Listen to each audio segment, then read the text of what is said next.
My name's Denise Cato. I'm the president and CEO of the Fair Housing Council of Orange County. I've been in fair housing for 32 years. I guess everyone said, well, if you're way out in Orange County, why are you teaching this class? Well, I've been with AGLA for 30 years. I started training when I was at Westside Fair Housing Council, and they asked me to stay on. So I love AGLA. So I've been training with AGLA for 30 years, Southern City Apartment Association for 28 years, and here in Orange County Apartment Association for over 20 years. This is an extremely small class, so please feel free to ask any questions as we're going along. Don't think that you're interrupting me or anything. And most people hate to ask questions because they don't want to feel silly. Well, let me tell you, when it comes to discrimination, nothing is considered silly because tenants have become totally professional. They'll sue you for any and everything. And that little $7,500 or $10,000 they get will cost you $250,000 in attorney fees and climbing. So don't feel that anything that you ask me is silly or you should already know it. I've been doing this for 32 years and I still am being trained because laws change so frequently. So with that being said, let's go into it. We can turn to page, I guess, 2 in your books when it talks about fair housing and the protected classes. Fair housing is private nonprofit organizations. We're funded by CDBG, Community Development Block Grants. Every city that gets CDBG funds have to have a Fair Housing Council represent them. The largest Fair Housing Council in the country is HRC. It's in Los Angeles. What happened 20 years ago, HRC became in existence because it was 4 Fair Housing Council: West Side Fair Housing Council, Hollywood, Mid-LA, San Gabriel, and Metro Harbor. Those 4 Fair Housing Councils merged together and became HRC, and they're the largest Fair Housing Council in the country next to NAFA, and that's the National Fair Housing Alliance. That's the Fair Housing Council that's in Washington, D.C., that governs all the fair housing councils across the country. I've been a board member for 9 years, and we all basically run the same. We have different staff where HRC has a staff, I think, of 22. I have a staff of 10, and so on and so on. And each of us basically govern certain area. All the CDBG funds I get are in Orange County, but I have separate grants. I have a HUD grant, and that's a FIP grant that allows me to investigate anywhere in Region 9. That means Arizona, Nevada, Hawaii, all those are states that's in basically Region 9. So with that, they said, why does fair housing exist? If there wasn't any discrimination in this state or this country, I would be in another field of work. The first fair housing laws were passed in 1866. They were amended again to the Title VIII Act of 1968. And that act came into existence exactly 7 days after the death of Dr. Martin Luther King. And what it basically stipulates is that one should not be discriminated against because of one's race, color, religion, and national origin. In 1974, sex was added, and the last 2 protected classes that were added was the mentally and physically handicapped and familiar status. Familiar status is the presence of children up under the age of 18. So we're talking about biological children, stepchildren, nieces, nephew, grandchildren. Any child up under the age of 18 is protected under the Federal Fair Housing Act. Then we have state laws here in the state of California. We call it substantially equivalent because HUD will not investigate any property smaller than 4 units. But yes. There's a question for CDBG fund. Hold on just a minute. I want to see if I can do something with the volume. Sorry. No, you get. Okay. What was the question? What is CDG and what does it stand for? CDBG is Community Development Block Grants. This is money that every city gets yearly when the state does their budget. The only city that I know turns down their CDBG money in the state of California is Torrance, because Torrance stipulates there is no housing discrimination in their lovely city. Alrighty, thank you. Okay. We call California substantially equivalent because, like I stated, that HUD will not investigate any unit that has less than 4 units, where DFEH, the Department of Fair Employment and Housing, our state agency, will investigate anything from a roommate situation up to the 4 units. So if HUD get complaints and they can't investigate them, they send them directly to our state agency. So they're locked together like this. So it's very few things that fall in between the cracks of our state, like if you were in Nevada or Arizona, where the state laws aren't as strong. Here in the state of California, you cannot discriminate against one because of one's marital status. That means you cannot treat unmarried individuals any differently than married individuals. I'll give you an example of that. Say that you have a criteria, you have a unit that's becoming available and you're going to show it over the weekend. You have a couple that come and you're asking for 2 times the rent, whereas most landlords are asking for 2 or 3 times the rent. Your income has to be equal to that. Say that the wife doesn't work, but the husband does, and he definitely qualifies for more than 2 times the rent, and you rent the unit to him. That's fine if that's your criteria. But say that you have a couple that come look at the unit and they're not married, and you say, oh, you're not married, then you have to make 2 times the rent, and you have to make 2 times the rent. You are now discriminating, because if that's your criteria, you shouldn't have rented to that couple because the wife did not make her 2 times the rent. You have a right to say you're going to take the couple together as a unit, or you want each one of them to qualify. The decision is yours. You just have to be consistent. You cannot treat unmarried individuals any differently than married individuals here in the state of California.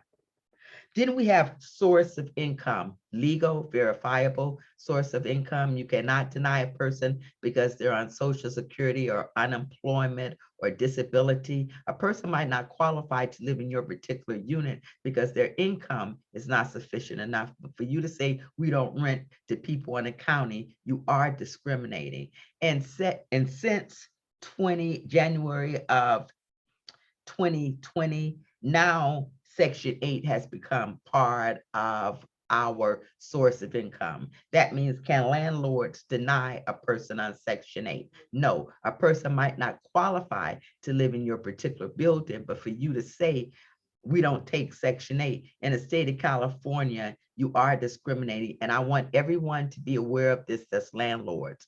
This source of income has always been a state protected class. This January, HUD, which is federal, are now taking those cases source of income. So if you discriminate against someone because they're on Section 8, that case could go federal. And what I mean Section 8, say that you have a unit that's $2,000. You have a participant on Section 8 where Section 8 will pay $1,500. So their portion's $500, but you're asking all of your applicants to make 2 times the rent. Well, if that tenant can prove they make $1,000, what their portion is, then they qualify. It's not what the unit goes for, it's their portion. That means if that particular tenant, out of $2,000, they only pay $50, if they can prove to you their income is $100, then they qualify for that unit because Section 8 is picking up the difference. Are there any questions about that? We have so many landlords that are totally unaware of that. Yes, Mike. Did you have a question?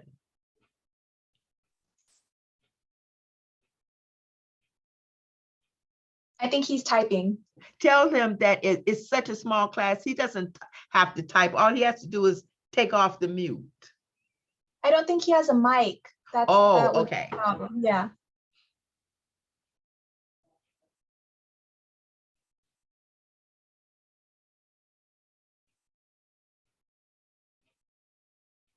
Well, when he finished, we could.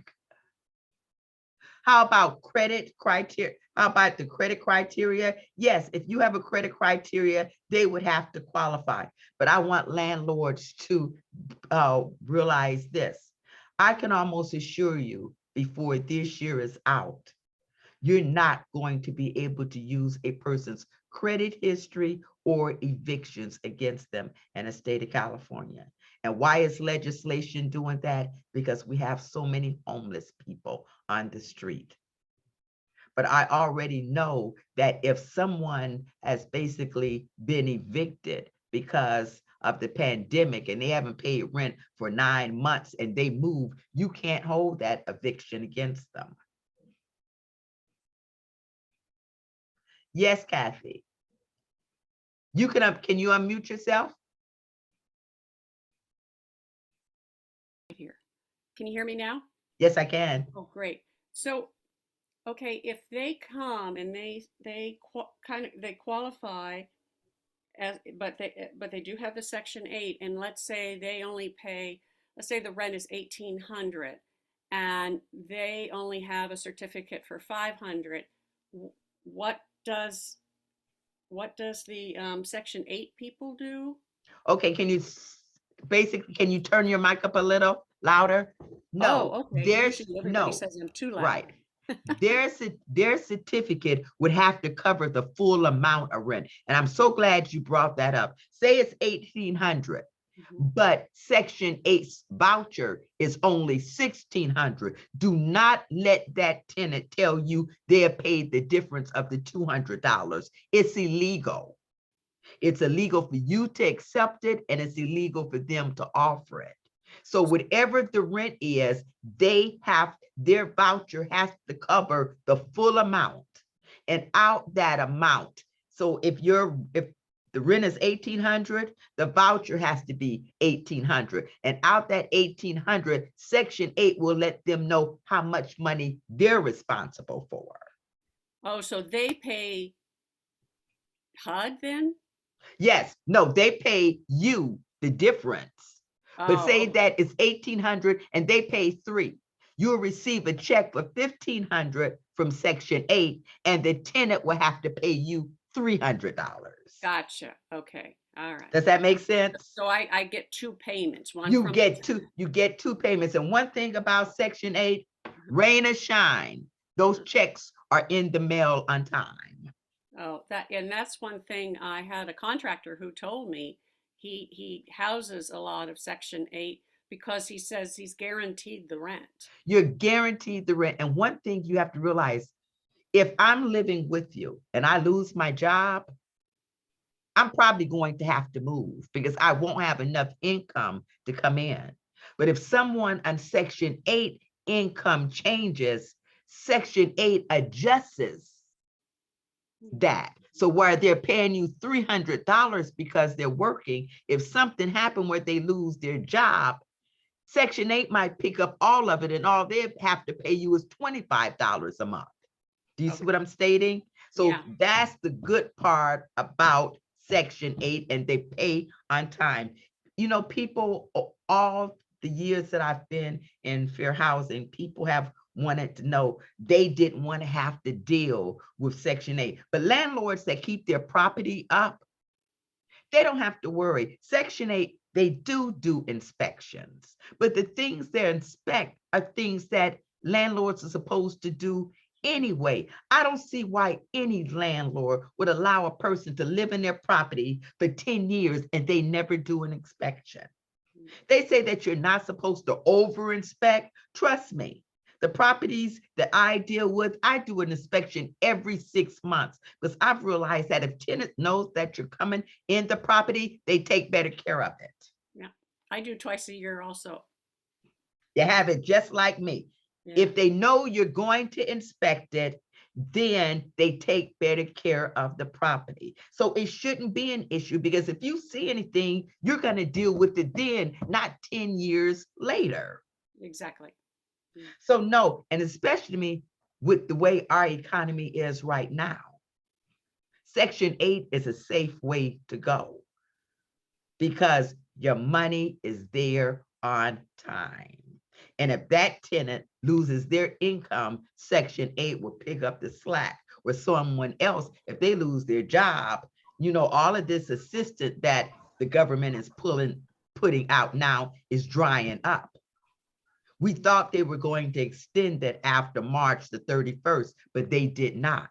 And what people failed to realize, if they didn't pay April 1st rent, the landlord can't go after them for all the money prior to that, but they can evict them because they didn't pay April the 1st. And our courts are being overwhelmed with evictions because that's what landlords are doing. Yeah. So it puts us all in a crunch like that. Okay, then when we basically, the next would be ancestry. People say, well, how is it you discriminate against ancestry? In West Hollywood, it's a large community, Russian Jewish community, first generation born in the old country, second generation born here. They're basically fighting among each other, no different than race and color. Before I got in fair housing, I thought race and color was the same thing. It isn't. Color is the color of one's skin. Blacks discriminate against Black more than any other ethnicity. Light complexion Blacks are preferred over dark complexion Blacks. Light complexion Hispanics are preferred over dark complexion Hispanics. Light complexion Asians are preferred over dark complexion Asians. I just haven't had a case yet that if you were Caucasian, the pigment of your skin made a difference. But trust me, I believe it's coming. I believe it's coming. You know what? And people say that, Denise, this is 2022. That doesn't happen. You'd be surprised. You go into a building and landlord say, I don't discriminate. I rent to everyone. And you look around and he does, but everybody's a nice cream color. Everybody blends in. Well, I'm sorry. You can't judge people on the color of their skin. And it's 2022, people. You wouldn't think it still happens, but it does. And unfortunately, I'll say Blacks do it beyond anyone else. The lighter you are, the more acceptance, I guess you are. So I guess I'm not accepted anywhere. Okay, but these are things you need to know, that you can't select the person because of the color of their skin, which I know that all of you are aware of. And you would think that in 2022, I wouldn't still have to preach these things, but you'd be surprised that we still get race and color complaints. Then what next would be sexual orientation. With sexual orientation, it will also carry LGBT and Q. 14 years ago, the state of California basically added these are protected classes. L for people that are lesbians, G for people that are gay, B, bisexual, T, transgender. Now, when you talk about transgender, 13 years ago, I'm old. I had no idea what transgender was. And I have a younger staff and they kind of explained it to me. And then we went to this huge training basically, and I learned it's how a person perceives themselves.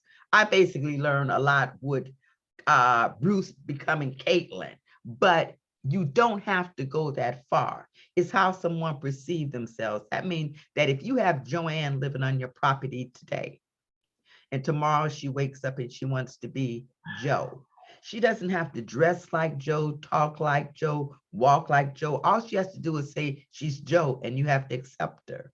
No different than if Paul wants to be Pauline. He doesn't have to change his appearance. He doesn't have to act a particular way. All he has to do is say, I'm Pauline. Now, I'm always asked, well, how about identification? If a person's applying for a unit, you have to use their legal identification. Okay. But in parentheses, you would say, Joanne prefers to be called Joe. Oh. Paul prefers to be called Pauline. And that's it. period. It's done. That's good. Then we have basically Q. Now, we're told that Q stands for queer. If you're as old as I am, you know that that's something that was always derogatory. Mm. That's something that I would never basically state. I've been told that if you're in that group of individuals, you can call each other that. But if you're outside of that group, then you would say questioning. Questioning, I'm assuming that they haven't decided which way they basically want to go. Um, I'm really particular now. When you're from the older generation, you're used to saying sir and ma'am. Now, when I'm talking to someone, I really try to ask for their name because you can't always tell over the phone and you don't want to offend someone. And years ago, I was talking and I said, well, sir, I understand what you're saying. And a voice said, I'm not a sir, I'm a ma'am. So now I try to ask the person's name and address them, if I'm going to talk Mike or Kathy, because you really don't want to offend anyone in this day and time. So those are the things that I'm just basically letting you know. You're talking to someone on the phone, always try to get a name so you don't assume if it's a woman or a man. Then we have genetic information. Some of the information I'm giving you, basically you won't use in housing, but remember DFEH, the Department of Fair Employment and Housing, our state agency, they also investigate employment.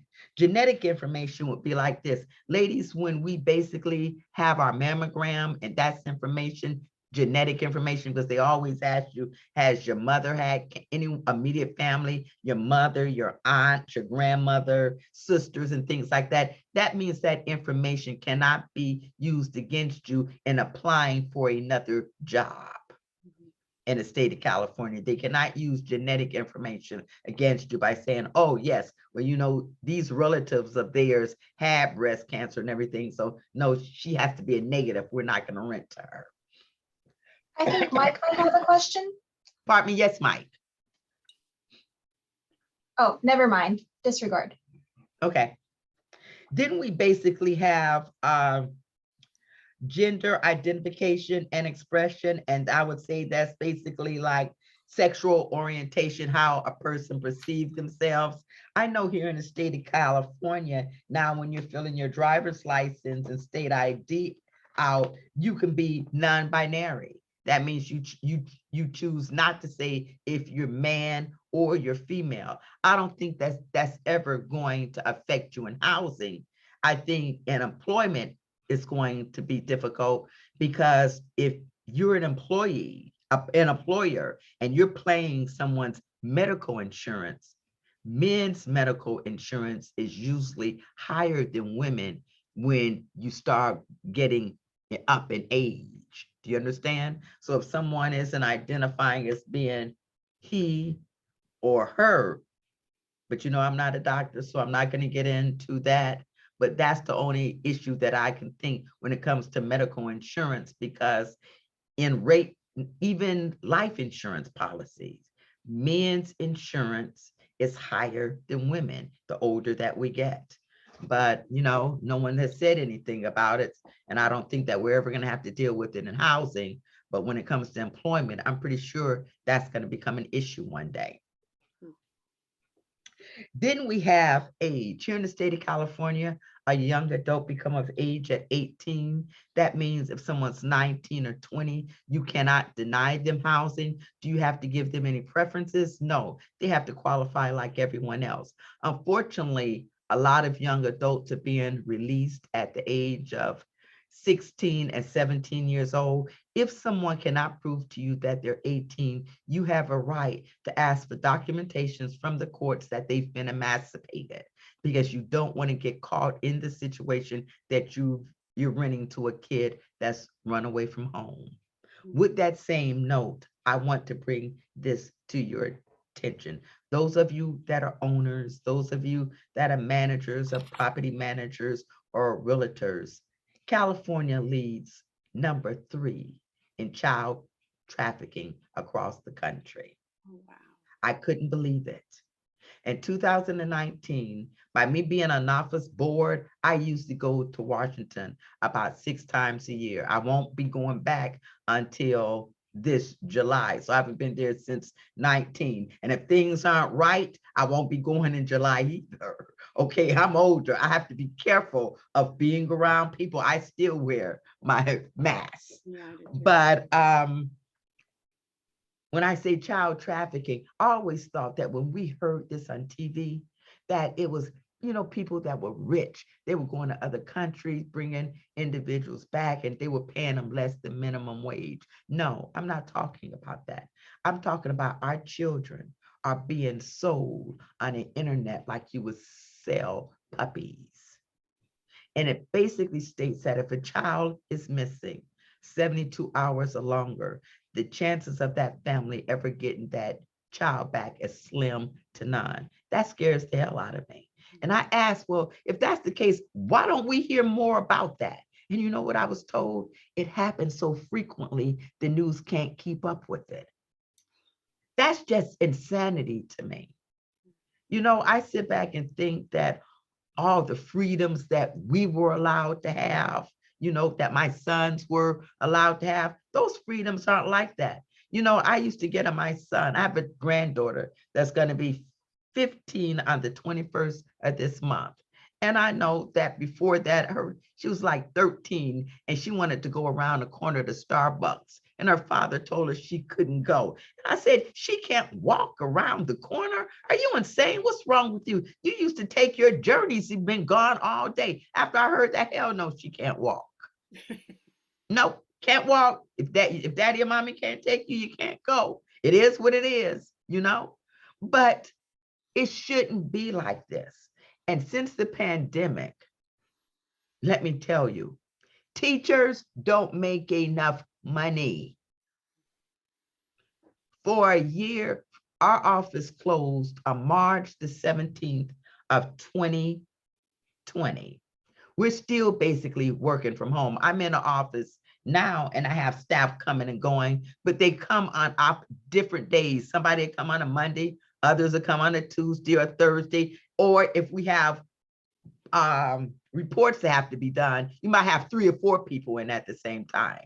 But usually everybody's still working from home. Well, for a year and a half, I stayed with my youngest son, and he has a 3-year-old and a 6-year-old. And they were being homeschooled on a computer. Let me tell you this, you try to sit with a 3-year-old in front of a computer and make them pay attention. And I would grab him and pinch him and he would holler and the teacher would say, Mom, you don't have to pinch him. And I wanted to say, do you think he's going to sit here if I don't? But what I learned is that I definitely can't catch the 6-year-old and I barely can catch the 3-year-old. I used to think it was horrible. You go through the mall and see people and they would have like those little leashes on kids. And I used to think that's terrible, but trust me, if my grandkids are anywhere with me, I'm going to have them too. Because if they take off running, I can't catch them. And I'm terrified that I will go somewhere and take my eye off of them for a minute and they could be gone. We shouldn't have to live like that. So what I'm asking you, when we talk about child trafficking, it's not the rich and the famous. It's your next door neighbor. It's the person that lives across the street from you or down the street from you, or the person that live above you. If you see any children that look like they don't particularly belong to a family, and I'm not talking about foster children or adopted children, these kids you're usually aren't going to ever see them coming outside playing, just coming and going, report it. If you don't want to get involved, you can call our agency anonymous and we will take the investigation over. It's the only way that we're going to stop this is for us to do something about it. So that's all my preaching, but I just thought that all of you needed to know because I couldn't believe that California, they said, was number 3 in the country, that children were being snatched up off the street. So those are things that we need to be aware of. No problem. Bye-bye. Are there any questions? Sure. Then we would go with medical condition. Medical condition would be almost like genetic. That means that, say that someone had cancer in the past and they're in remission now and they're seeking employment. That's not information that can be used against you with employment. Then we have citizenship. Here in the state of California, you cannot ask a person what their citizenship is. Can you have a criteria and ask different information on a criteria? Yes, and let me explain that thoroughly to you. Say that you have 6 properties and they're all in different areas. Can you have 6 different criterias? Absolutely. If you have a property that's in an area that you know that people are not documented, then don't ask for Social Security. Don't ask for driver's license or social security card number. Ask for references for pay stubs or from a letter from an employer. The difference is, whatever you do for that one building, you have to be consistent. You can have 6 buildings and all of them have a different criteria, but everyone in building number 1, you have to treat the same. You cannot ask me to produce a driver's license and a social security and allow someone else to move in and they don't. So whatever you do for building number 1, all your residents have to go by that criteria. Totally different than building number 4. Building number 4 might be in Beverly Hills where you're asking for 800 FICO score. Do you see the difference? You just have to be consistent with each and every building. And more than anything, I will put the criteria in writing. The less you say to a prospective tenant, the better you are. Things aren't as they used to be where, you shake a person's hand and greet them and tell them, guys, you tell them how nice she looks or her hair is nice, or her perfume smells good. You know what all that's considered? Sexual harassment. You don't give a damn how her perfume smells or her hair looks. And if she doesn't offer her hand, then you don't offer yours. I'm sorry, this is a sterile business. I say that in my office, everything has windows all the way around it. You know why? So you can perceive what's basically going in. You don't have to wonder about it. My male staff, if they stand up, I'm standing up. If they sit down, I'm sitting down. And it's just not with my male staff, female staff. I love shoes.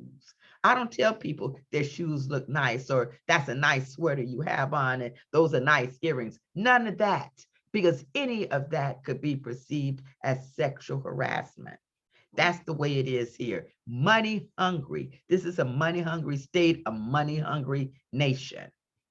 And sexual harassment is anything that makes another person feel uncomfortable. Think about that. Anything that makes another person uncomfortable. Kathy and I could be talking and laughing about something, and someone walk by and hear what we're talking about, and they can say it made them feel uncomfortable in a sexual harassment. Think about that. Oh, wow. So the reason I say that a criteria for every prospective tenant that comes in, you give them that criteria. Let it say that in a 1-bedroom, you allow 3 people, in a 2-bedroom, 5, and in 3-bedroom, 7. Let them know you want driver's license, social security number. Let them know that you want rental history, that you want references, not the mommy, the daddy, or the best friend. You want people they worship with, people they work with, people they deal with in the community. And let them know at the top of the application, if it's not completed, you will not accept it. Then the next thing you give them is a copy of the rules and regulations. Because I want anyone that's on one of my properties to understand you were allowed to get in to live on one of my properties, but to stay there, you're not going to run amok.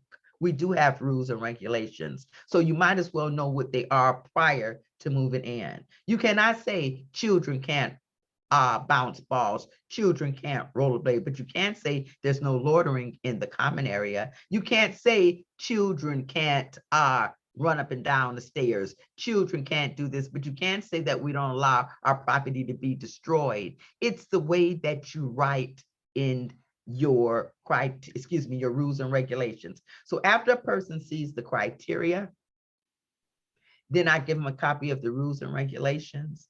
After they read those, if they would like to see a property, I'm more than happy to show them what I have available. But I'd much rather for somebody to say, no, we think we'll look someplace else, because you know what? You're saving your time as well as mine, because if you're not going to abide by the rules and regulations, you're not going to be on my property long. So you're wasting your time as well as mine. This is a business, and that's how you have to run it. And those of you that are on-site managers, I know it's difficult, but you have your own personal friends. You don't need to be friends with your tenants. It's a different. They are tenants, you are management. And I want you to realize tenants only like you as long as things are going their way. The minute things do not go their way, the tenants that you've been over backwards for will be the first ones to write a petition about you. Children did not properly. I had it. Oh, I can't read that. Can you read that for me? What did it say? Something about children? So I know, but did you? And yeah. Alrighty. So we do have a question from Mike. Yeah. He's saying, is the word children, that's not proper? I had a situation where kids were playing in the parking area and almost got hit by a tenant's car. You cannot, and we're gonna, as soon as after the protected class, we're gonna have a whole section. No, Mike, if it doesn't fall up under health and safety, you cannot use the word children. They're tenants, they're occupants, they're residents. Residents are not allowed to loiter in the parking lot area. Tenants aren't allowed to loiter in the parking lot area. You cannot use the word children. Or if Johnny is throwing rocks in a swimming pool, and you know that's his name, Johnny was seen throwing rocks in a swimming pool. If not, a occupant, a tenant, a resident in your unit was seen throwing rocks in a swimming pool. If you use the word children, you are discriminating. Good question. Then we have basically primary language. Here in the state of California, you can't demand that someone speaks English. And what I've seen a lot now when it comes to Spanish and Vietnamese, that landlords and things are putting rental applications, leases, and rental agreement in other languages. That's fine. The key is if you do a rental agreement, a lease, or an application, excuse me, in another language, that means all notices have to be in a 3-day notices to perform and quit, 3-day notices to pay rent and quit, notices to enter, change terms of tenancy. All of that has to be in that language. So you're opening up a can of worms. Now, say that you speak Spanish and a tenant comes. Are you allowed to tell them about the unit in Spanish? Absolutely. But children cannot translate for their children when it comes to an application, a lease, or a rental agreement. A person has to be age 18 or over. So my thing would be keep everything in English, and it would be their responsibility to get someone to translate for them. Or you're going to be caught in a situation that any document that you give them is going to have to be in the language they signed the application and leased in. Immigration status. You cannot question a person or threaten a person about their immigration status. And a lot of that is happening now, especially where I am. I'm in Santa Ana, and you'd be surprised.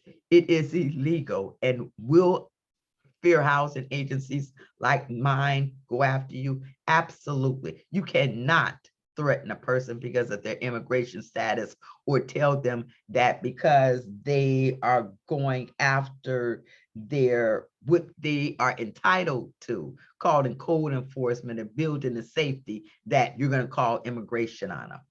Don't do that. Arbitrary. Arbitrary would be when you take a group of people and say because of, you take the young adults now with the tattoos, tattoos on the arms, the back, the neck, the legs. When I was coming up, they were just there. Now they're the neck, the face, the bald head, they're wherever, or the body piercing, the eyebrows pierced, the nose is pierced, the lip is pierced, the tongue is pierced, 4 earrings in this ear, that big earring is there, the navel is pierced, and all those other places we can't see. That's when a landlord said, hold up, no, I can't deal with that. Where you can't judge individual on how you perceive them to be. Because if you're my age, all young adults are ugly. They can have $1,000 worth of clothes on and still look bad. Those jeans and things that you see those kids wearing, and they have the knees out with all the holes. And I had no idea until my granddaughter, those damn jeans be $300 and $400 for a pair of jeans that's raggedy. Can you believe that? That's insanity. I know, because that's what she wanted for Christmas, and she asked me to get them, and I thought I was going to be spending $20 or $30. $300 for jeans and the knee isn't there? No, that's insanity. So all kids look ugly. You don't believe me? Give you another example. She was going to winter prom, her first winter prom, and I thought, oh, my little sweet angel. Her father told me her shoes were $180. I said, I'll get them for, grandma, I get the shoes for and everything. I just know they were going to be really delicate with, rhinestones across them with her little toes out and fasten around the ankle. They were Doc Martens, a boot that was like this, a white boot with a thick, ugly heel. Ugliest shoes I've ever seen. And she was wearing them with a dress. Can you believe that? She was somebody else's grandkid. She wasn't mine. So no, you can't judge individuals on how we perceive them to be. Because the green hair, add this to protect the classes in the state of California. Hair, not the color of hair, hairstyles is a protected class. You cannot discriminate against someone because of hairstyles, how a person like the braids or, the haircut they wear with the mohawk. So yes, that came out in 2021 in the state of California, hairstyles. Forgot to mention that one. Then we have veteran and military status.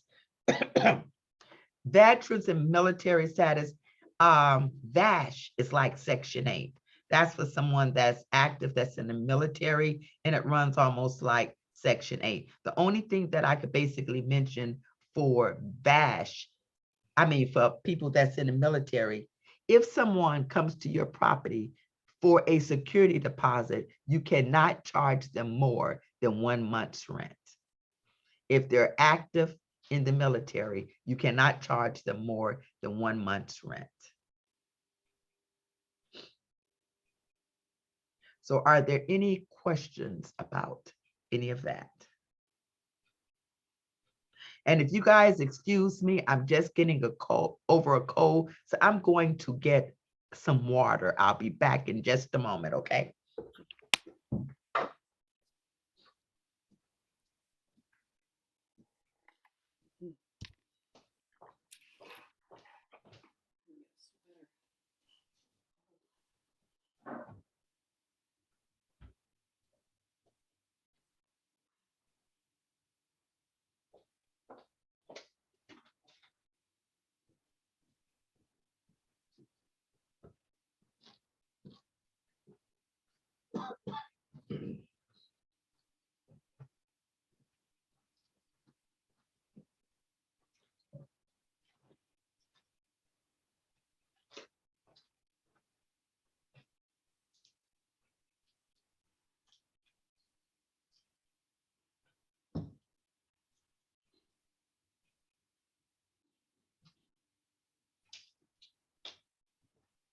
Mhm. You know that I'm trained that.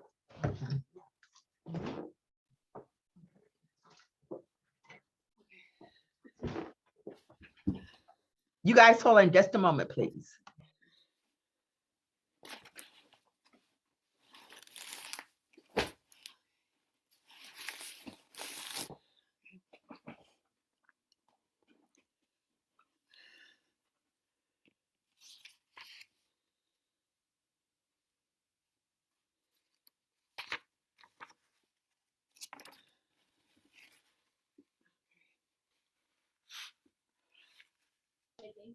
I do apologize.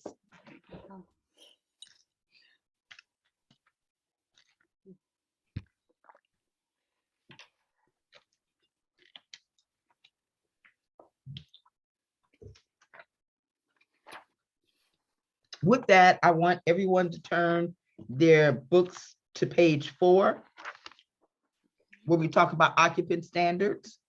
Mhm.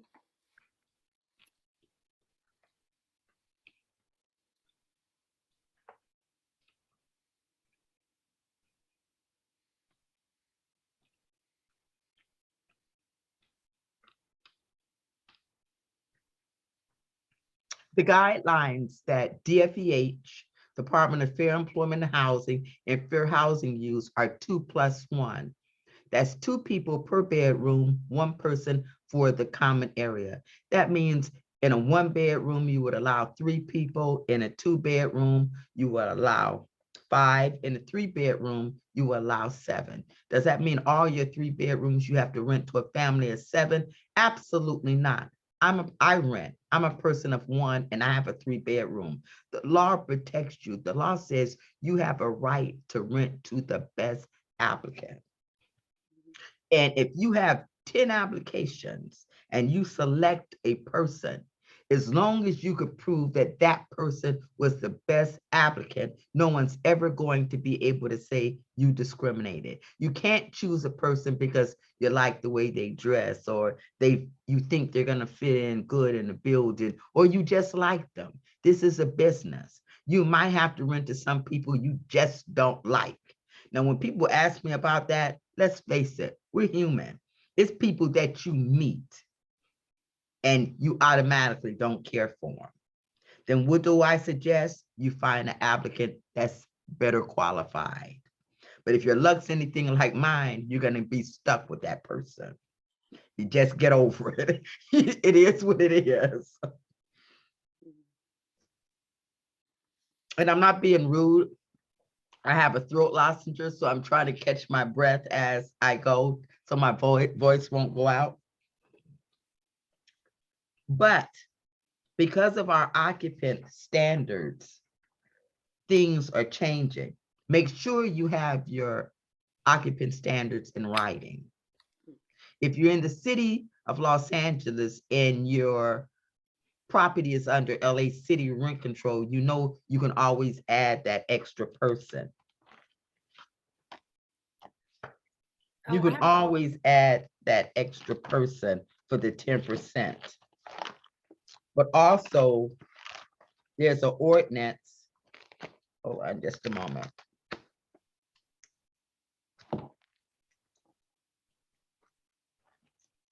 This is something that you need to put down, because in the state of California, if you go by the guidelines here, and we're talking about the International Conference of Building Officials, ICBO, and a 650 square foot unit, you can have 9 people. And that's not including bathrooms and kitchens. A 650 square foot unit is a small unit. But the reason I'm bringing that up, this is something all of you need to put down. AB 1188. Once again, AB 1188, temporarily roommate at risk of homelessness. This is a civil code that came into effect this year. It's in effect until January of 2024. And what it basically states that if one of your tenants can't take in 1 or 2 people because they're being threatened of being homelessness. You can't evict them. What if you have a whole family, part of the rest of the family came and moved in with someone, and now I'm getting humidity in the unit. So there's, I think it's one, two, three, 4, 5. So it's anywhere from 5 to 7 people are in a unit that originally only had 2. Tell me this. Look at the square footage. How large is the unit? It's probably around 650 feet. It's a 2-bedroom, so maybe it's more like It's 700. probably more than that. And Yeah. a 650 square foot unit, not counting the bathroom Mhm. or the kitchen, you can have 9 people. So over the state of California, the occupant standards wouldn't be over that. Okay, but they are not under contract. Do that I then put them on contract? No, absolutely not. The law basically says you can get a letter from your tenant stating that they're there because they're facing being homeless, Okay, and you can go up on the rent of each one of them. They say within reason, no more than 10%. okay, But you don't want them put because the minute you run a credit check or put them on a contract, then they're your tenant. Your original tenant can move out and they claim possession. You don't want that. When your tenant leaves, you want them to take those people with them. right. Okay. Do you understand? Oh, I But sure. this, remember, don't ever take checks from them. None of the above. Because once they're gonna say, oh, you took checks from me, then you accepted me. No, you didn't accept them. You're there because you were facing homelessness. Unfortunately, this law is in effect until 2024. Yeah. Okay. Now, does that change your criteria? Say in that 2-bedroom, you have 7 people. Does that mean all your 2 bedrooms, you have to have 7 people? No, your criteria stays the same. You only allow 5 people in your 2-bedroom. Those people are there because of this ordinance that was put on by the state of California. Okay.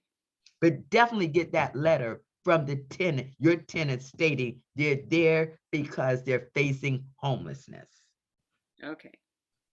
I want everybody to hear, you don't run a credit check on them. You don't ask them to fill out an application. They are your tenants.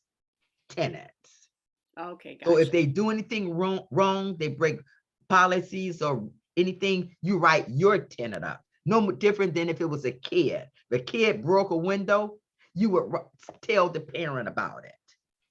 Mhm. What if you I don't have a question. provide that? Yes. Oh, do they actually need to provide any evidence that they're facing homelessness? Like, for example, losing job or like any other documentation besides just the letter? Just the letter from your tenant. And if your tenant won't provide you, then give them a 3-day notice to perform it quick, get rid of the extra occupant. Okay. Because the law basically stipulates that this is an ordinance that says that they can have those people there for the simple reason that they are facing homelessness. So you can get a letter because you are allowing them to stay there temporarily because they're facing homelessness. Unfortunately, the temporarily is all the way to 2024, but you're allowing them. And if your tenants refuse to give you that letter, then basically what you can do is give them a 3-day notice telling them to get rid of the extra occupants. Is there any maximum number on the amount of extra occupants that they can have? Remember, that's why I gave you the guidelines. If you look on page 4, it tells you how many people, it goes by the square footage. If it's more than that in a unit of how large your unit is, basically you can deny them. But let me be real careful about this and explain this to you. Years ago, I had a case. It was in LA, and a gentleman bought a house, and the garage upstairs from it had been converted into a 1-bedroom unit. It was 450 square feet. There was a family of 7 living there, And he asked me that I think that he could evict them. And I told him, yes. Well, that family got a legal aid attorney and they went to court on that. And she brought up that the law basically stipulates in our country, you should not divide a family. And it was 5 children with a mom and dad. And those 7 people were allowed to stay in that 450 square foot unit. Okay. So that's how they basically look at it. If it's a family, it's going to be almost impossible for you to say, but right now with the way things are. The reason they've done this is because they're trying to keep as many people as they possibly can off the street. Thank you. You're so very welcome. Now, let's go to page 6.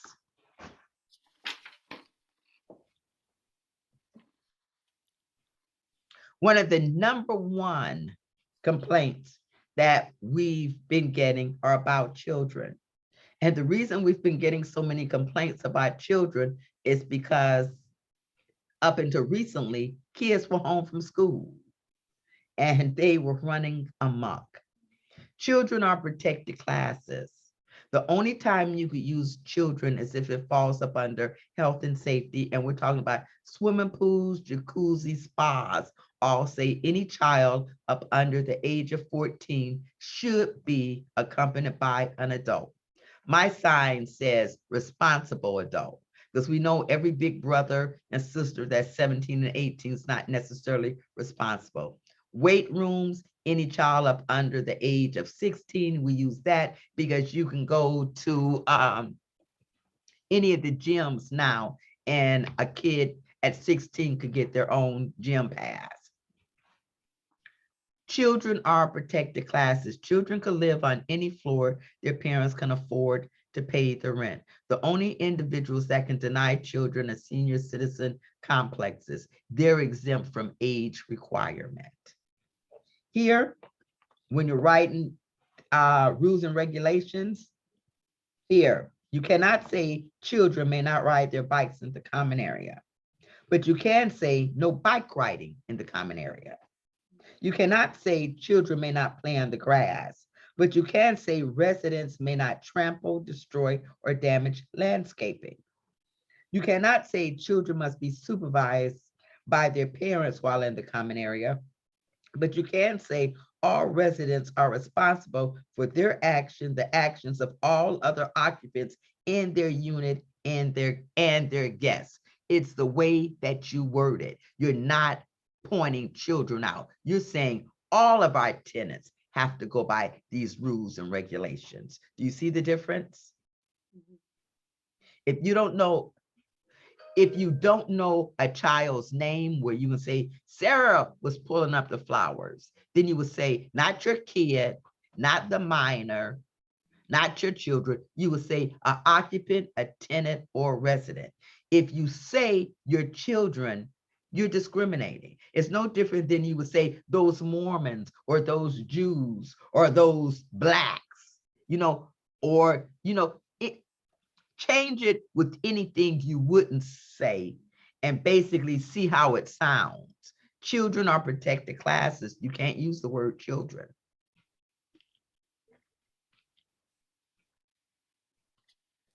Are any of you having any problems with children on your property? Well, I'm having the problem that there are children. I'm worried. I will ask them to please let me know who's all there. But especially for the safety of anybody, when there's so many people and the humidity inside is really affecting the walls and the windows. So is it that they don't have the air on or the windows open or? Yeah, they don't open the windows so you can't hear the children. So that then it's a duplex and they're worried that the other person will tell on them. But I already know. So, the poor kids can't even play outside, It's not You know what, Kathy, if maybe if you talk to them and let them know, you know what, Are these your family members? Are they staying here because of homelessness? If so, just give me something in writing and then you don't have to hide.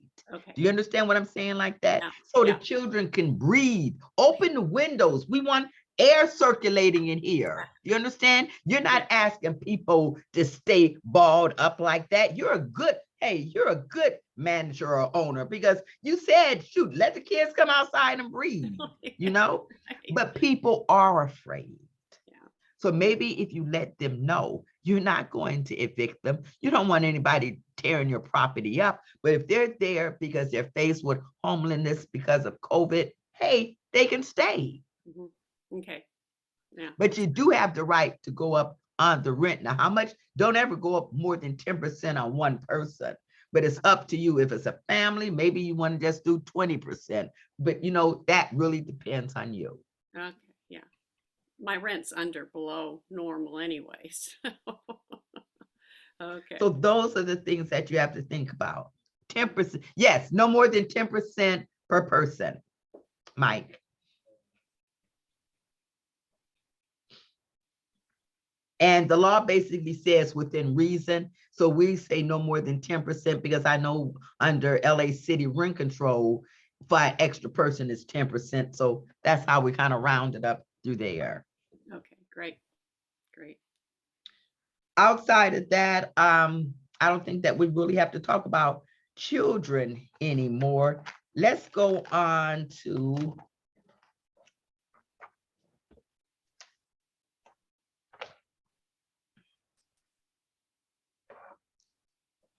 March 13th, 1991. So that would be on page 15, I do believe. Any property that became occupied or built after that day should be handicap accessible. I'll give you an example. Say that the property was built in the early 70s, the late 60s. You have a new tenant that's coming to move in, but leading up to their doorway are 4-letter stairs and they need a ramp. Who's responsible to pay for that? Does anyone want to answer? Would it be the tenant? Mike, are you going to be glad? Not any modifications, tenants are responsible to pay for.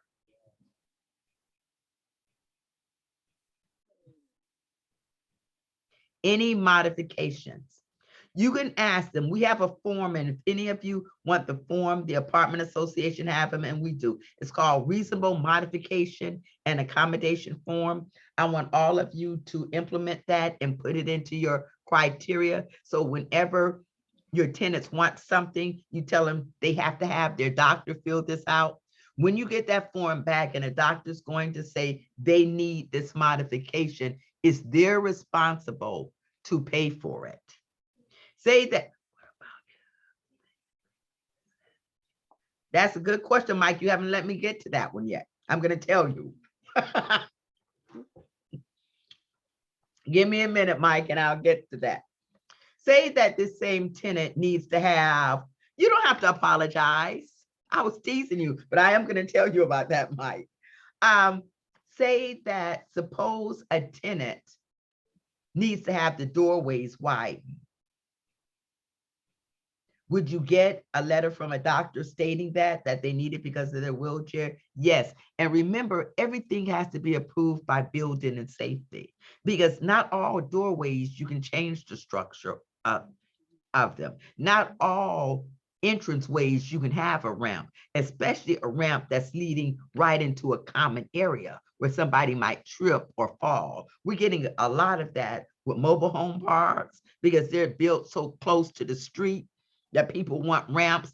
They can't be approved because it's not enough leverage for them to go up and down with. Anything over $500, you can demand that they have a licensed contractor. Now, to say that they're doing something and their contract is $575, their contractor. Well, your contractor is 650. Can you make them use your contractor? No, but you could have your contractor do the work, but you would be responsible to pay the difference in price. In other words, if their contractor was 575 and your contractor was 650, you would prefer your contractor do the work, then that $75 difference you're going to have to add on. You can't make them use your contractor. Now, say they want grab bars in the bathroom. Can you deny them? No. If they need them, they're allowed to have them. Mike asked, well, suppose they're getting ready to leave. Do they have to restore the unit?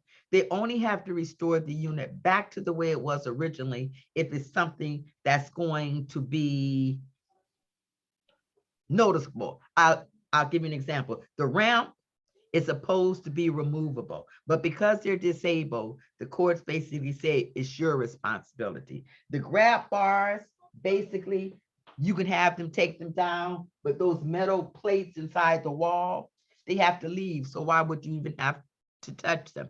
Now all doorways are at least 36 inches or wider, so you wouldn't touch that. A good example of where they would have to restore the unit is if they had you lower the kitchen cabinets. That's costly. And you could ask them to put up an extra security deposit or have them sign a declaration that when they moved out, they would restore the kitchen cabinets, because it would be difficult for you to rent the unit for somebody washing dishes down like this, or a rollaway shower. But in 32 years, I've never had someone wanting to spend that type of money in somebody else's property. And tenants will ask for the moon for reasonable modifications because they think you're responsible to pay for it. But the minute they realize they have to pay for it, all those needs go away. You know, we've had people say, oh, because of my allergies, I need you to change the carpet. Oh, I need you to do this. I need you to do that. Fine, you can approve it. Now you pay for it. You'd be surprised how people's disabilities and allergies change when they realize it's them that have to pay for it.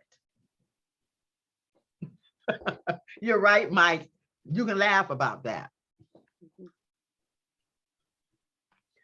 Now we talk about, and those are modifications. Modifications is you changing anything structural.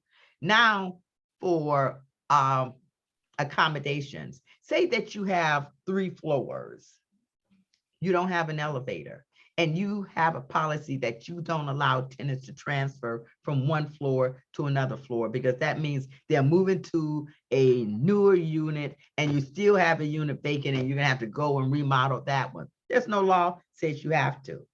But say that one of your tenants on the 3rd floor is in a serious accident. They've broken their back and they'll never be able to take the stairs, and you don't have an elevator, but you do have a unit that's on the 1st floor. And they asked you if they could transfer. Would you allow them to transfer, and would it change your policy for everyone else? Well, Mike says consistency. Yeah. That's good, Mike, because remember what I said? I said, whatever you do for one, you have to do for another. But what were you going to say, Kathy? Well, I was going to say, what if you don't have anything open on the ground? Then they would have to move someplace else. Okay. Now, if they don't have anything, if you don't have anything available, what I'm going to ask you is that you allow them to move without being penalized for moving, breaking lease or rental agreement. Oh, I would allow that. You can break a You'd be lease. surprised how many people would say, oh, no, you still owe me. Oh, no, that's not fair. Okay. Now, say you do have that unit that's on the 1st floor. Could you allow them to move in it? Yes. Would it change your policy for everyone else? Absolutely not, because that person's covered under federal and state law. They are disabled. That tenant that is your tenant, excuse me, that pain in the behind. Remember I said it's always you have that one tenant that's the pain in the behind. That tenant lives on the second floor. Now they're going to ask you to live if they could transfer. And you're going to say, no, you can't transfer. We don't allow transferring. They're going to say, oh, well, you know, you allowed Mr. Smith to transfer. You're discriminating against me. With a smile on your face, tell them that Mr. Smith's covered under federal and state laws. And if they want to speak to someone, I'm going to give all of you my number. I'll handle those calls for you. With a smile on your face, say, you know what, if you think that I'm breaking the law, then this is the lady you need to speak with. I handle it for you. Just like Kathy, you have that smile on your face. I want you to have that same smile when you tell that tenant you'll be sorry that your ass is calling her. Okay? Definitely. Definitely. Now, the key is as they go get a letter saying that they're disabled. Mike, if they bring a letter back from a doctor stating they need a reasonable accommodation because of their disability, you would have to give it to them depending on what the letter says. Now, I want all of you to listen to this. A disability is a mental or physical imperative which substantially limits one or more major life activities. We're talking about breathing, hearing, seeing, walking, talking, caring for oneself. We're not talking because somebody has anxieties, all right? Unless their anxieties are so bad that they can't function daily. Do you understand? It's a disability. The reason I say that is because in Orange County, everyone's disabled except my staff. That's all I get is constantly letters that's coming in about people, are totally disabled. But let me get back to this one person that's transferred from upstairs to downstairs. They're paying $1,000 for rent. Your new unit, you want $1,300. You put in bamboo hardwood floors, granite cabinet top, stainless steel appliances, you want $1,300. Is that person responsible to pay the new rent? Most of the time, that person is now on disability. My main purpose of my agency is if a case goes into litigation, for me to find out what all your assets are. If you're a large management company, like most of the ones I deal with, Labrie Management, Western, Domino, Beverly Hills Property, the Irvine Company, they spend $300 a day on donuts and coffee for prospective tenants. I'm going to ask you to carry that because it's reasonable. You can afford it. If you're a mom and pop organization where that $300 is going to hurt you financially, I'm never going to ask. What I would ask is that you allow them to break their lease or their rental agreement without being penalized. And in 32 years, I've only asked 4 times, and it was never the tenant.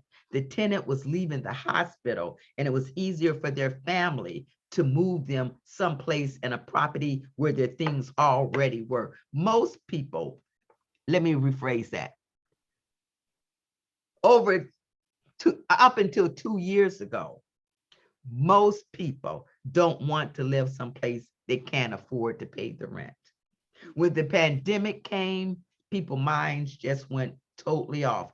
Everybody in Orange County is basically disabled.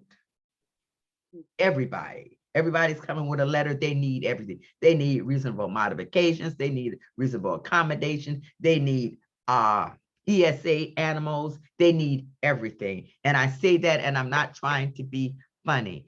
They're making it difficult for people like me to do my job because people who really need it, landlords are tired of it. And now they're challenging us on them. Do you understand? So people that are taking advantage of it are making it difficult for people that really, really need it. So that's a reasonable modification, a reasonable accommodation. The next thing we would talk about would be pets. Pets are protected classes. Excuse me. Pets are not protected classes. Pets, You have a right to say what you want. You say that you want a small dog, you don't want a small dog. You want a chihuahua, you don't want a chihuahua. You want cats, you don't want cats. You want birds, you want fish. They're not protected. Or you only want animals in the units that have not been refurbished. In your refurbished units, which are hardwood floors, you don't want animals. It's okay because they're not protected. But service animal and emotional support animal are protected under federal and state laws. Service animals are trained to do a particular function, like a CNI dog. They're covered under ADA, the American with Disability Act, which allows them to be in places like Walmart and Target and Starbucks and restaurants. Emotional support animals are only covered in the tenant's unit. So all these animals you now see in the market and the stores and things is because people are afraid to say anything. When a person has a service animal, 90% of the time, you could see what that person's disability is. Emotional support animal is a snap away from being a pet. Mm.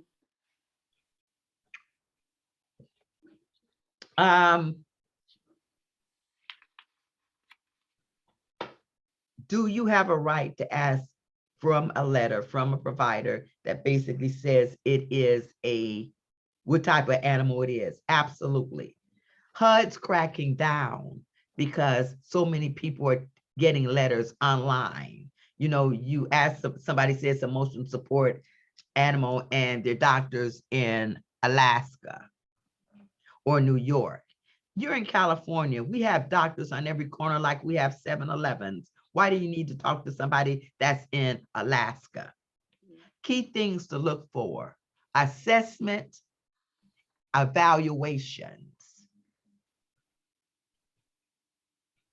an expiration date. Disabilities don't expire. That's for the person to call back the next year to get another letter. Those are red flags. Tell every tenant that these are something that will be checked out. Even though I want each one of you to know you cannot ever call a doctor or a care provider asking about a tenant. That's $100,000 and I don't have to leave my office. I want you to say that April the 12th, Denise said, don't ever call a care provider or a doctor. That you don't want to do that. That's invading one's privacy. Can I do it? Yes, because I'm contracted to do it. Can you do it? You cannot. But you can let a tenant know that be firm, like this is something that's going to be checked out. Look for the keyword evaluation, assessments, that it's a disability that's going to expire, and that is covered under ADA if it's an emotional support animal, because emotional support animal is not covered under ADA.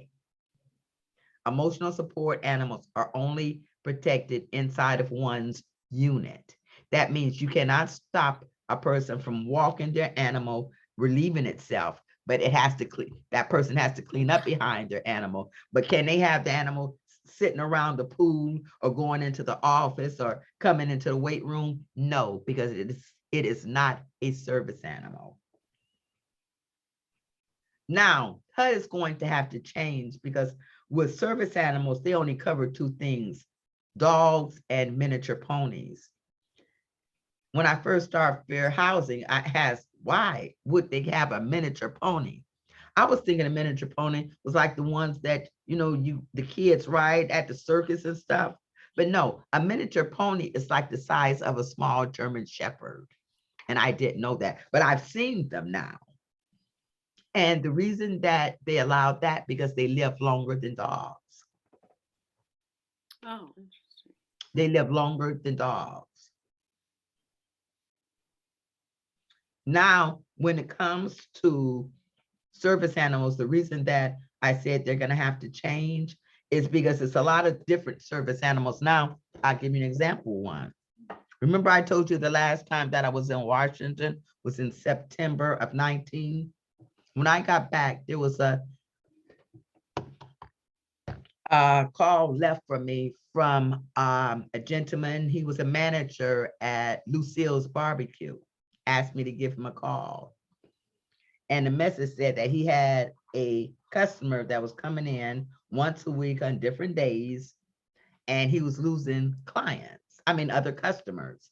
And I'm human. I thought, well, God, is she dirty? Does she have an odor? What's the problem? So I called him, and he said, yes, she would come in at least once a week, maybe a Monday, 1 week, and then a Thursday the next week, different days, but at least once a week. And he said, I said, so what's wrong with her? He said she was coming in with a rat on her shoulder. I said, a who? He said, a rat. I said, a who? He said, a rat. She said it was her service rat. I said, a rat with a tail? And he said, yes. He laughed, and so did I, because I had never heard of anything like that. We both laughed. I said, okay, a new one for me. I said, when she calls, can you get her name and number, and I'll give her a call. I called her. She had a she was older, really older, and had a very, very heavy accent, but she gave me her doctor's name and the telephone number. But when I had my office call, they wanted my IT number. They wanted who I was funded by. They wanted my title. They wanted to know who my bosses were. All that information I provided before the doctor would talk to me. When I finally got him on the phone, I told him who I was, and he was really firm. He said, yes, it's her service rat. I said, okay. Never asked what her disability was. I said, sir, can you tell me what basically what service does the animal perform for her? He told me she had seizures, and the rat was taught to nibble on her ear to alert her to take her medicine before she had a seizure. I had never heard of that before. When I called and talked to the manager, he said it never, ran around the table or pooped anywhere. It just sat on on her shoulder. I know the first thing he was going to ask me, well, when she comes in, can I sit her in the back by the kitchen? No, she's a paying customer. She's covered under ADA. She can have that rat sitting on her shoulder. Now, me, I have a real weak stomach. It's no way in the world that every time I got ready to look up at and got ready to bite my rib, I could look at that little creature looking at me. So if I saw it, I would say, excuse me, I need to sit over here in the back by the kitchen, right? It is what it is. They're going to have to change it because it's different animals now that are being trained to perform different tasks for people. And it's different. People say, well, what can a service animal or emotional support be? Anything that the city ordinance will allow. I'll tell you about Sheba. Sheba was a boa constrictor. We had a client that gave us a call. He was being evicted. He had lived on a property for over 8 years. He told them when he moved in about Sheba, but Sheba was small and she was staying in a cage. Sheba never created any problems, nor had he, but his air conditioner went out and maintenance men came in to look at it. And before he could tell them, oh, don't go in my bedroom, they opened the door, and now Sheba was over 10 foot long and she was laying in his bed. Management told me they had tenants that were going to move out. They probably so, because I saw Anaconda, I'd have been the first to leave. Okay? I'd have been the first, let me tell you, I'd have been the first one to say, I'm out of here. Gone, right? If I'd have known Sheba was on a block, I'd have been gone. But did he lie about it? No. When he moved in, he told the truth about Sheba. Had Sheba ever created any problems? Absolutely not. If we would not have fought for him to stay there, and he was out of, he was in the service, so he had STP. We had letter from the veteran hospital. If we would have allowed him to move out, he'd have become homeless, because each and every one of you would have been able to find a tenant that qualified more than he did. I didn't, but Violet and Shanann, two of my enforcement investigators, they went out and they met Sheba. They had to tell me about her because I wasn't going to meet her. And he thanked us and everything. Was management upset about it? Yes, but she never created a problem. It's just that the maintenance men found out about her. So I'm pretty sure it was an uproar. But I still to this day think he slept with her. Suppose he rolled over and she got pissed. You know, I I think about Sheba all the time. And when they said people were gonna move out, the first thing ran through my mind, you're right, because I'm out of here. I'd have been gone, let's face it. But we fought for Sheba to stay there. So yes, we have had different cases to come up about different animals. We had cases come out about some young kids who had ducks. And that case went to HUD.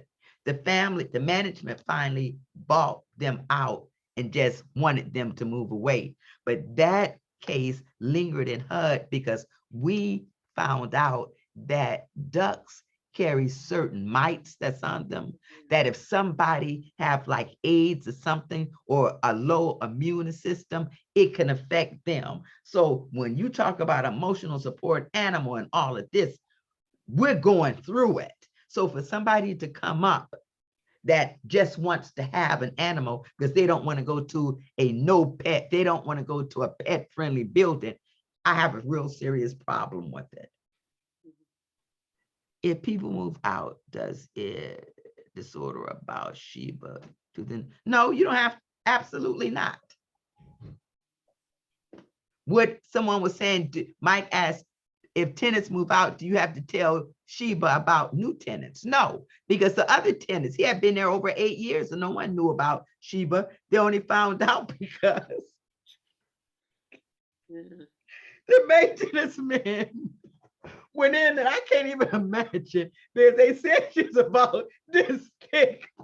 I can't even imagine how they thought leaving that apartment. But no, I believe they hightailed out of there. yes, they left out of there. Okay. So we've had the rat, we've had Sheba, we had the ducks, we've had all type of different animals. So remember, when you're talking about emotional support animals, you're talking about animals basically. A disability is a mental or physical imperative which substantially limits one or more major life activities. And this book you can get from DFEH, and it will basically let people know on page 20, because people were during the pandemic, that's all doctors was doing, was assessing people over line. They ask you 15 questions. Are you depressed? Are you having a hard time eating? Are you having a hard time sleeping? Excuse me. During the pandemic, when it was really bad, I was depressed every 2 weeks when I had to make payroll. But my doctor wasn't going to say that I was disabled. He was going to say, Denise, that's part of your job. Deal with it. So what they're basically saying now, they're saying, beware of online certificates for emotional support animals. These will not be enough to show that you need an animal to help with your disability. So DFEH, our state agency, is cracking down on this. So if you want this particular book, I can give you a telephone number and you can call, or if you want it online, if you want to call the number, it's 800-884-1684. And the website number is www.dfeh.ca.gov, G-O-V. And they'll send it right out to you. You want me to repeat it, Kathy? Yeah, could you repeat the www? I got the phone number, not the. Okay, it's 3 W's dot, then DFEH dot CA dot gov. Okay. Got it.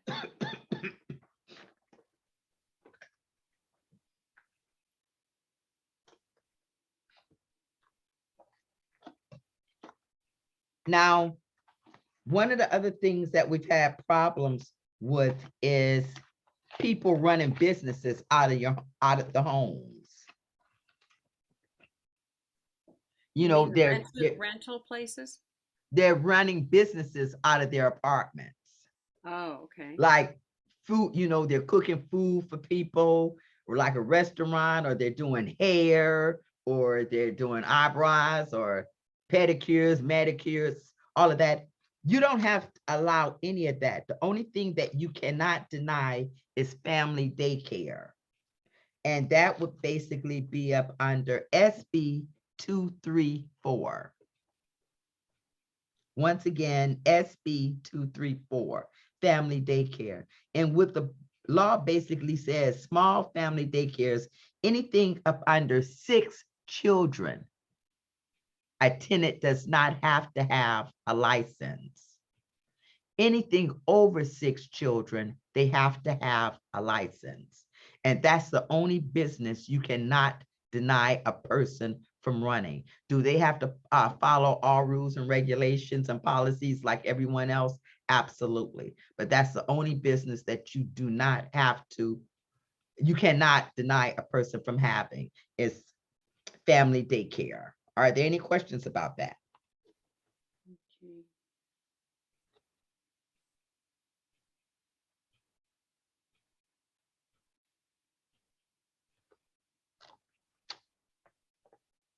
And you are aware that you cannot deny tenants the right to have religious items on their doors any longer. And that would be under SB 652. You don't have to let them have them in their windows or windowsills, but religious items on doors, you cannot deny a tenant from having them. Oh, but they can't have them on their windows, but they can have them on their doors? They can have them on their doors. Okay. And that would be under SB 652.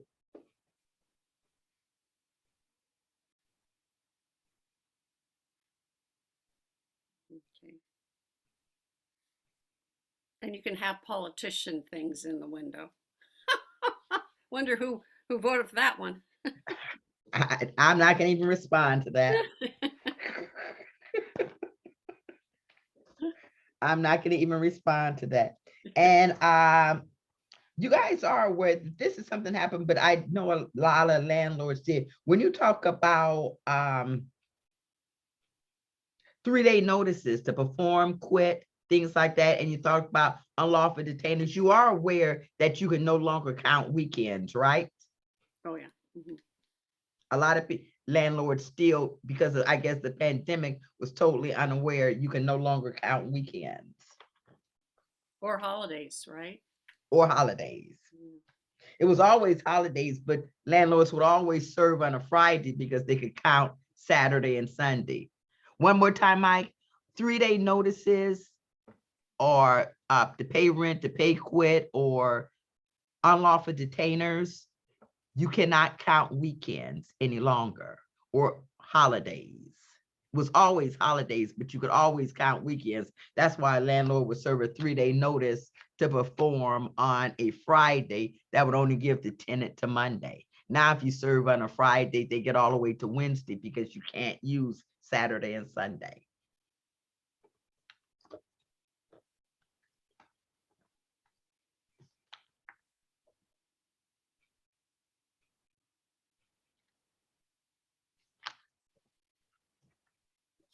Now with those, we're gonna go over some of the things that's on your test. For federal, there's 7 protected classes. Race, color. What page am I on, Mike? That would be page 2.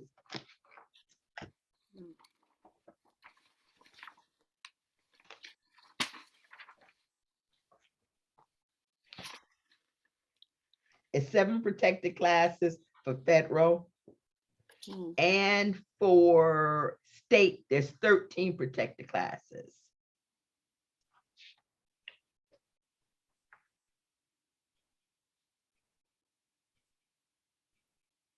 And you know something? Are you guys, let me answer all the questions that you want, and your test, we can just take it together. How's that? Mhm. So are there any other questions before we go on to your test?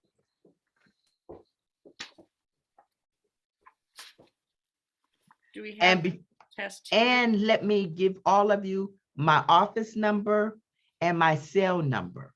My cell number is yours for life until I retire. Mhm. But there's a key to that. It's not for your tenants. You give my cell number to your tenants and I will find you. You can only give your tenants my office number. My office number is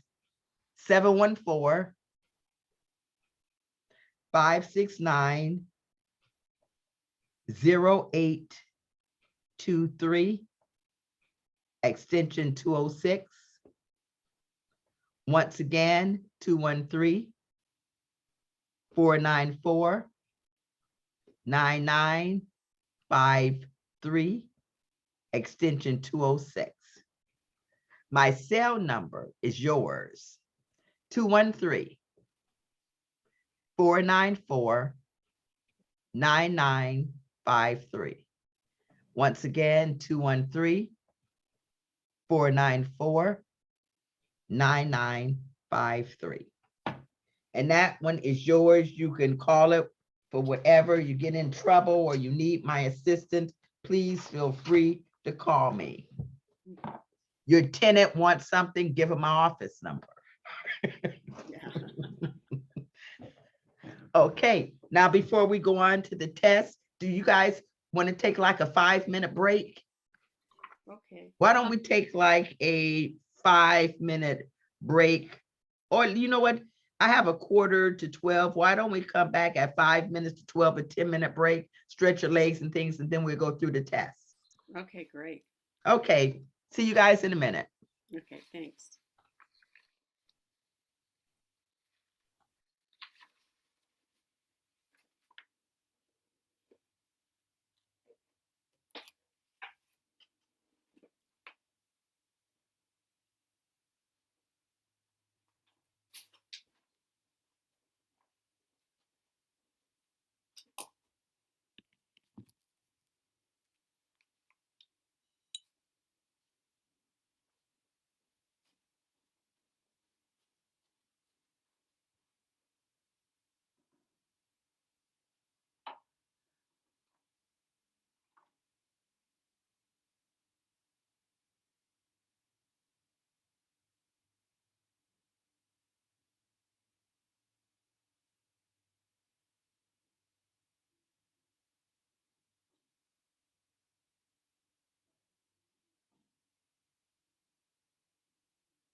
Hello, is everybody back?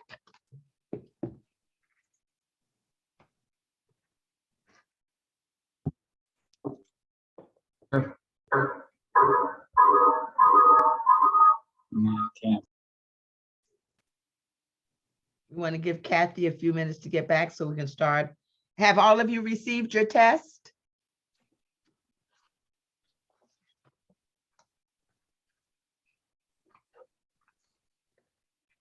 I had a question before we go ahead and start the exam. Yes. Okay, so it's actually from the earlier section regarding the protection against unauthorized occupants until 2024. Yes. So right now, actually in LA County, since we're still under the moratorium, do they have to wait until 2023 to start charging that 10%? Because right now they have automatic protection.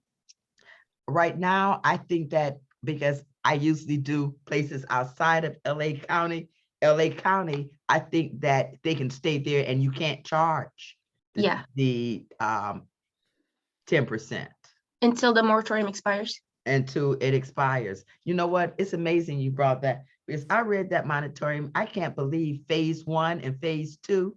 I can't believe that they can have as many people as they want. Not only that, they can be a nuisance.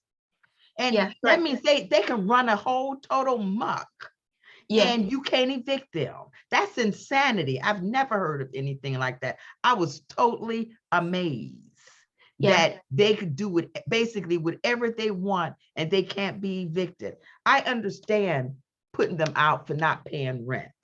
Do you understand? I really understand that. But if someone's trashing your place and creating a nuisance by loud music and whatever, that landlord has nothing to say and they can't do anything about it, that's insanity. yeah, I agree. I totally agree. You guys are good people Yes. because guess what? They will be out of my place. Wait. I couldn't believe it. I just read that because, now they're going in since the 31st, they're going into phase 2. Mhm. And phase 2, I looked at it. I couldn't believe that they had that. Yeah, this one's gonna be in until the end of the year, Yeah. actually. So So where do I find out the phases of phase 1 and 2? You know you something? can call the apartment association. You can call the apartment. Do you tell me this? You live in LA, so how did you get involved with Orange County Apartment Association? Me? Myself? I mean, not Orange County, Southern Cities, which is in Long Beach. Oh, Not you, Kathy. I'm talking about the young lady because Oh. her property is in LA. Oh no, I'm not a property owner. I actually work for the apartment association. Oh, okay then. So you were reading. Yes. It's insane, isn't it? Yes. Yes. We are the ones that handle the calls to assist members with the with any moratorium updates and any of this information. Yeah. Well, trust me, I knew it was bad, but I didn't think it was that bad. Having how many people you want live with you is one thing, but you Yeah. can't evict them if they are creating a nuisance. I've never heard of anything like that before in my life. Yes. Yes. So they're worse than squatters. Yeah. For the most part, yes. Oh boy, I mean that's rough. That's a hard pill to swallow. Mm-hmm. Okay, if everybody's ready. Okay, do you want to read some of it? Does everyone want to take turns reading and answer a question so I can rest my voice? Yeah, sure. Oh, where'd I put the test? Oh, shoot. Oh, here it is. How long have you been with the apartment association? I think as of right now, about maybe 5-6 months. Yes. Welcome. Thank you. All right, I'll go ahead and take the start if you guys don't mind. Okay, go right ahead. Okay, which of the following features are required in ground floor units on non-elevator multifamily building of 4 or more units built after March 13th of 1991? An accessible building entrance or an accessible route for persons in wheelchairs, accessible and usable public and common areas, light switches, electrical outlets, thermostat, and other environmental controls in accessible locations, or all of the above. I want to go with A, wheelchair accessibility. It would be all the above. Remember I said any property built after March 13th, 1991 is supposed to be handicap accessible. Okay. So it would be all of them, all the Oh. above. Which question was that? Number one, Mine, common questions, answers. Mine was a seeing eye dog. wait, you don't have the same, you don't have number one, which of the following features are required on ground floor units? Oh, no, she's talking about the frequently asked questions page. Oh, she's on a different page. No, this is your test. I don't think I got the test. Did I? It should have been included in the email. Oh, in Um, the email. Oh, Yes. Yeah, along with the materials. Oh, it should have been in that? Okay, shoot. Sorry about Take that. your time. Oh, no, I don't want to take everybody's time. Are there any other questions while we wait? Okay, I'll go into my email. Mike?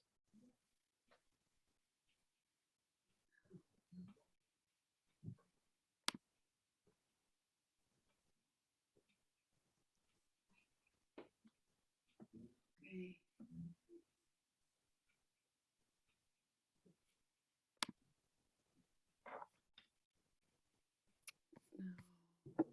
Were you able to find them, Kathy? No. Let me look at the other email you just sent me. Yeah, it was where you found Oh, fair housing exam. I didn't print it. Okay, got it. That was the second printing. Okay, I will print that now. got it. Yeah, 4 pages. Got it. Sorry about that. Boy, I That's wasn't okay. prepared. I'll read number two. Which of the following are violation or potential violations of the Fair Housing Act? One, a seller tells you he doesn't want to sell to African Americans. A seller associates put the phrase adults only in MLS listings. C, both A and B, D, none above. C. C, absolutely right.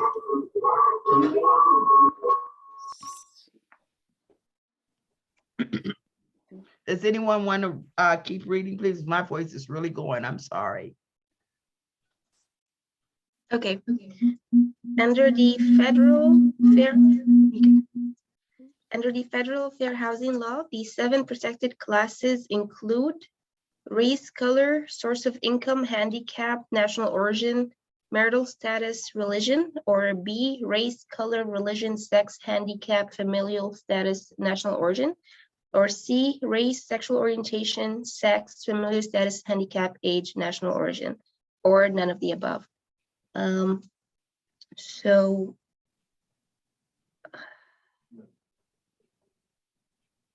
Would be C? I'm gonna go with B.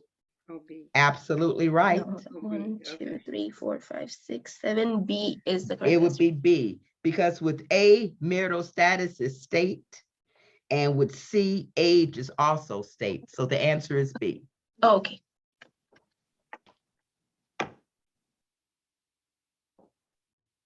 Kathy, you want to take number 4? Sure. In an advertisement for a small 2-bedroom house, which of the following language is clearly improper under the Fair Housing Act? Small, cozy home in quiet neighborhood, 2-bedroom home near playground and senior citizen, no children, ideal for couples or single professionals. Something is clearly improper. No children? No children.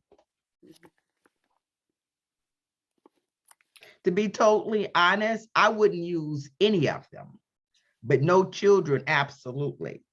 Because when it says small, cozy home in quiet neighborhood, that's trying to tell people, if you have children, we really don't want you around. And then Oh. 2-bedroom home near playground and senior citizen. No children, absolutely. Ideal for couples or single professionals. Yeah, that was really sticking to one group. That's definitely sticking to one.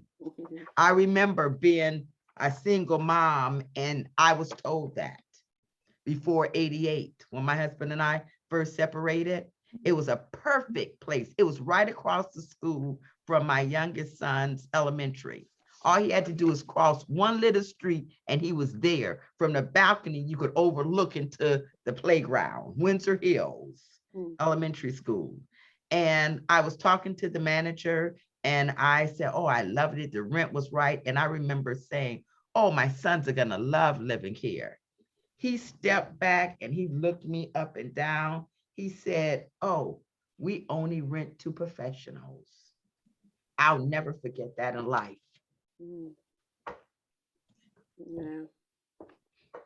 And that was So we before have- 88. They could, you know what? And I went out the front and you know what they basically said? They would consider a small dog. In other words, you would take a dog, but you could, my kids can't live here. Oh, that's terrible. That was before 88. Mm. Is there anyone else on the line that wants to take number 5? There's actually a question from Gloria. Yes. She says, can you say ocean view or walking distance from the beach? She was told that you can't say walk-in closet either. Is that right? You know what? Remember when I said that people will sue you for anything? You try not to say any of those things. And if you are basically have property that you're showing on a website or something, let them see it that way or their own way. Because people in this day and time, people will sue you for anything. Oh, I was offended because they said walking distance to the beach and I can't walk. Oh, I was offended because somebody said beautiful view and I can't see. Do you understand? People have taken it there. Or no, don't say a walk-in closet. I know it sounds, you're looking at me like that's insanity. But remember I said people will sue you for anything. So it's better to let your unit speak for itself.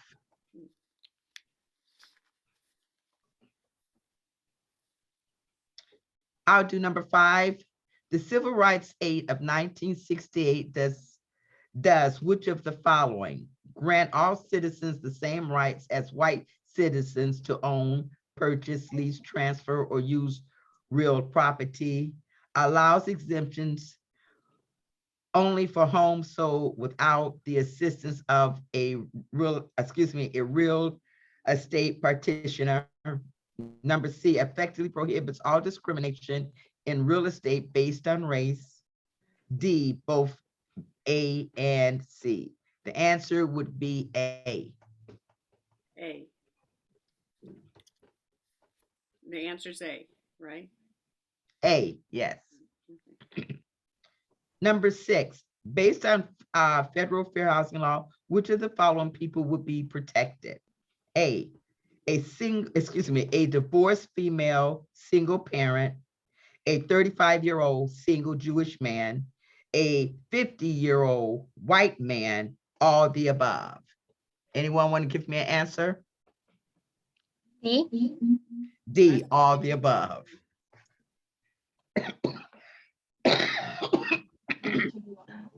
Number 7, how many protected classes are there in the state of California? Let's say 13.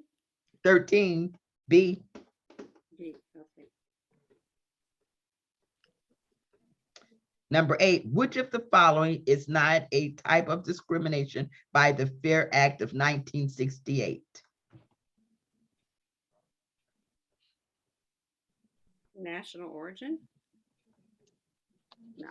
A, disability. Remember in 88, That's right. disability and the familiar status, the families with children were added in 88. Oh, 88 is familiar status. Okay. Number 9, the fair housing laws prohibited all of the following except evicting a current user of illegal drugs, refusing to show, sell, or rent a property because of disability, marketing your listing exclusively in a religious publication, expressing a preference for young adults in a listing comment. A,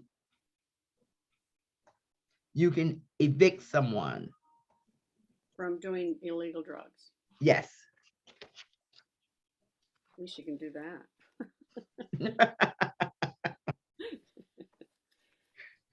Okay, does anyone want to take number 10? Sure. Okay.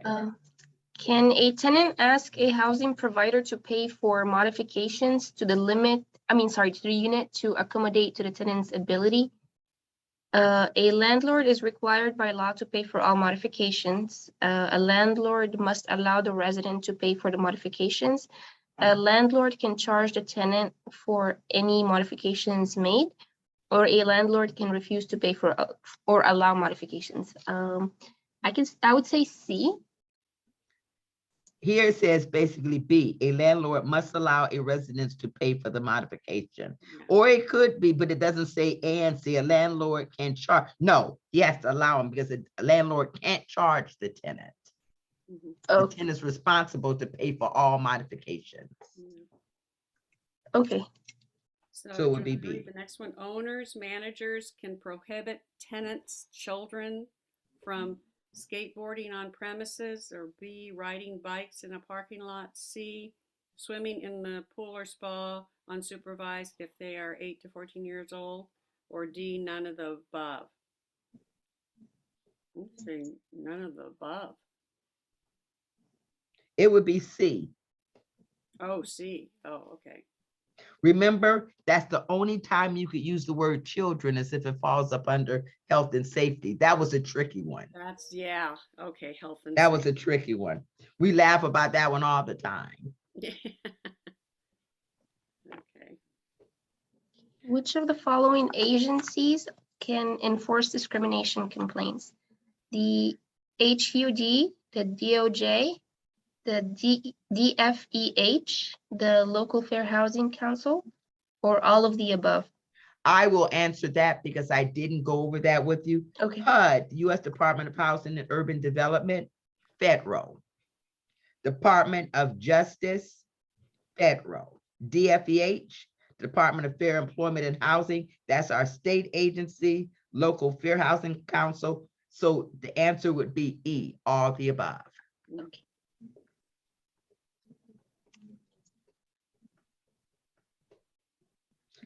What phrase is allowable to use in an advertisement? Adult community, great for families, no evictions accepted, Spanish speaking. C, no evictions accepted. 14, fair housing laws are determined by local officials, state and federal representatives, all the above, none of the above. C, all of the above. Absolutely.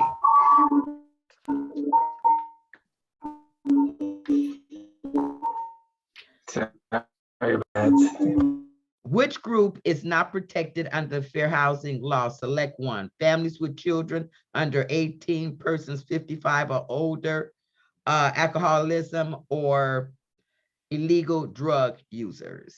D, illegal drug users. People always say, well, how about C, alcohol? No, because people that's considered to be alcoholics are considered to be disabled. Oh, really? Yes. Oh, okay. Oh, wow. Okay. Number 16, you have blank days. I'll have to do this one because we didn't. You have blank days to respond to a fair housing complaint filed by either HUD or DFEH, Department of Fair Employment and Housing, before the agency proceed with the case without you or your input.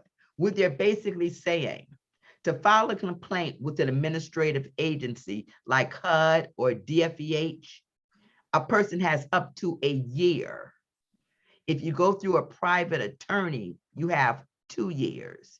If you are a respondent in a case because someone's suing you, a tenant or whatever, and you receive documentation from DOJ, HUD, or DFEH, you have 21 days to respond. If you don't respond to the questions and things they ask you in those 21 days, they can go on without your input. Okay. Taking action against a tenant after he or she has filed a discrimination complaint is unfair and illegal. Illegal. And stupid. Whatever you do, if a person files a discrimination complaint against you, you definitely don't want to harass them too. The owner may be held liable if he or she knows that an agent is discriminating, even though the owner never instructed the agents to be prejudicial in selecting of tenants.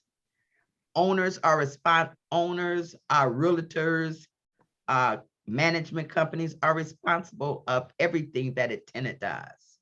And and managers, you are responsible for the gardener, the plumber, the electrician, any of those people that work up under, you're responsible for their actions. Number 16. 21 days, yes. Number 19, I cannot prohibit tenants from babysitting and or running a daycare as long as it is within the law of the state. True. A guest of a residence can file a fair housing complaint. True. Oh, it's true. Yes. Got it. Yay, everybody passed. Thank you. Ah, some of these new laws, it's amazing. You know something? They are, but they change constantly, and it's more rights for things. You know what? I always go by an old thing. Do unto others as you would have them do unto you. And when it comes to your tenants, you know what people call here all the time? My manager is discriminating against me. He or she, they holler, they scream, they curse at me all the time. Well, ma'am or sir, how do they treat everybody else? Oh, they treat them the same. Then that's not discrimination. If you're going to be an ass, just be the same way to everybody. Okay? It's no law against being unprofessional. I think it's bad business, but as long as you treat everyone the same, a person's never going to be able to say you're discriminating. Always remember that. Yeah. Well, whatever you do for one, be prepared to do it for everyone else. Yeah. But my mantra is try to treat people exactly the way I want to be treated. Absolutely. Is this your office? Oh no, it's actually I had turned it originally into a study room for our 3 kids. It's beautiful. Oh, thank you. Yeah, it's a little bit of a mess right now. No, because I was looking because my office at home is in the cherry wood. Oh, I love that. Yes, I have cherry wood desks, my filing cabinets and things are. It's just cute. Wait, real dusty, but real cute. Yeah, right. That's what mine is. And a lot of paperwork I should put away.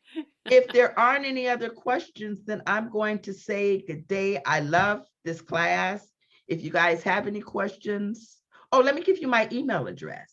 Oh, yeah. It's D Cato, Cato, at Fair Housing, FAIRHOUSING,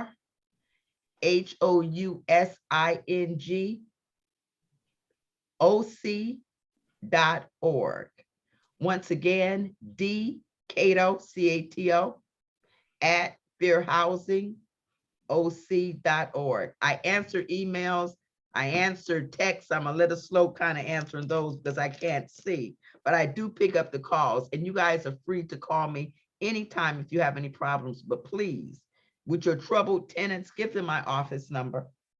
Mm, mhm. You guys have a good one. If there's no more questions, and I want to wish you well. Thank Thank you. you. Bye-bye. Bye-bye.